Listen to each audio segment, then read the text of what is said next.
Good afternoon. Police carrying out a murder investigation in Bristol say that a man who died from head injuries had been set on fire. The man in his 40s was found outside a block of flats close to his home in Brislington on Sunday. Today, police confirmed he'd been questioned by officers 2 days before his death. 2 men are in custody on suspicion of murder. 2 women who are also arrested have been released on bail. The headquarters of Avon Fire and Rescue could move from Bristol to a new building in Keynsham, and Speedwell and Kingswood stations could be merged. It's all part of plans to save £3 million over 3 years. The proposals are to be discussed at a meeting of the Avon Fire Authority on Friday. The service is also looking to reduce staff by around 80 people over 4 years. Royal Mail want to alert people about dog attacks on post workers. In the last 2 years, there have been more than 5,000 attacks on Royal Mail employees. Phil Gray was attacked when he was doing his rounds in Bath.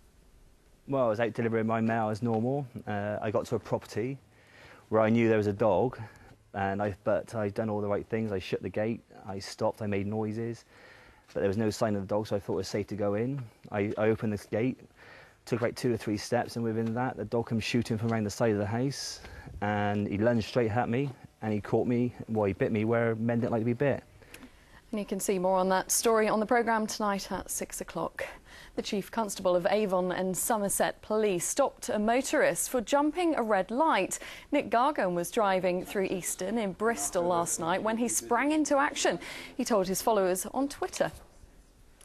Now, the humble computer mouse has become part of everyday life for the majority of us, but it's a little-known fact that the idea for it was the brainchild of a man from Bristol.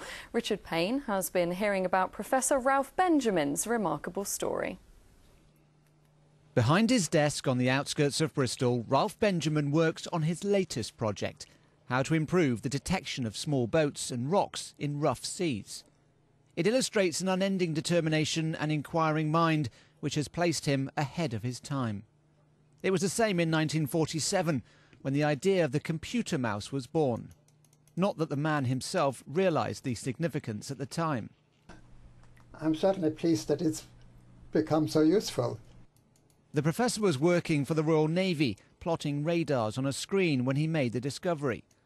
The work was patented to keep it secret, but never commercially exploited until American Doug Engelbart did so in the 1970s. So does his predecessor feel any sense of regret? Oh, none whatever. Ideas do get reinvented again and again, probably in a new context which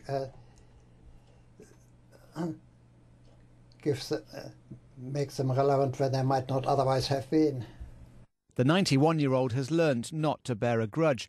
Born in Germany in 1922, he was sent to Switzerland to escape the Nazis. His parents did not and were victims of Auschwitz. Ralph Benjamin went on to achieve major academic success, and having moved to London, he conquered the subjects of science, engineering and communications. Ralph Benjamin went on to work at Cheltenham's GCHQ, where he worked to foil IRA bomb plots. More recently, he's made advances in detecting buried landmines and cancerous breast tumours. There is, however, some parts of modern technology he is still to master. I've got a mobile phone, but I use it really only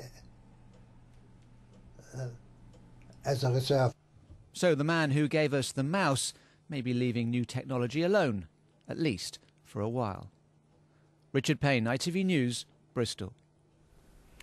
Now it is another gorgeous day out there with today's forecast. Here's Alex.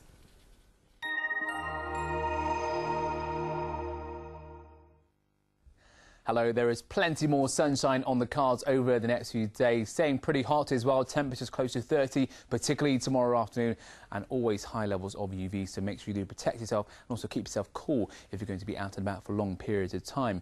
This is the pressure pattern for the next few days. There's a lack of isobars on the chart, and that's because high pressure is firmly in control for most parts of the UK, particularly for us here in the southwest. So, as I say, temperatures going nowhere for the time being. Make sure you do protect yourself with sun cream when you are going to be outside.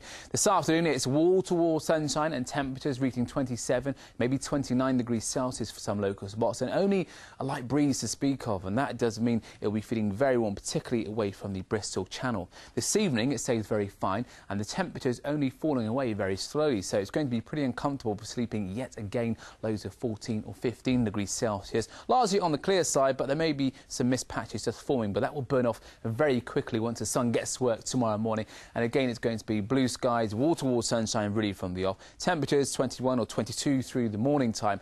Going into the afternoon, probably 29 or 30, particularly down towards the south coast for parts of Dorset. And again, just a light breeze to speak of. Staying further ahead, high pressure stays in charge, so more sunshine and hot temperatures on the way.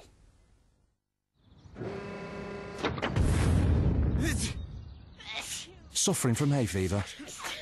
ITV Pollen Count is sponsored by Benadryl. With the fine weather staying with us over the next few days, pollen levels will be staying high, particularly in the evening, so watch out then. And that is all from me this lunchtime. You can, of course, catch up with all the day's news on our website. Details are on your screen now. I'm back, though, with Ian Axton at 6 o'clock this evening. Until then, have a very good afternoon. Enjoy the sunshine. Bye-bye.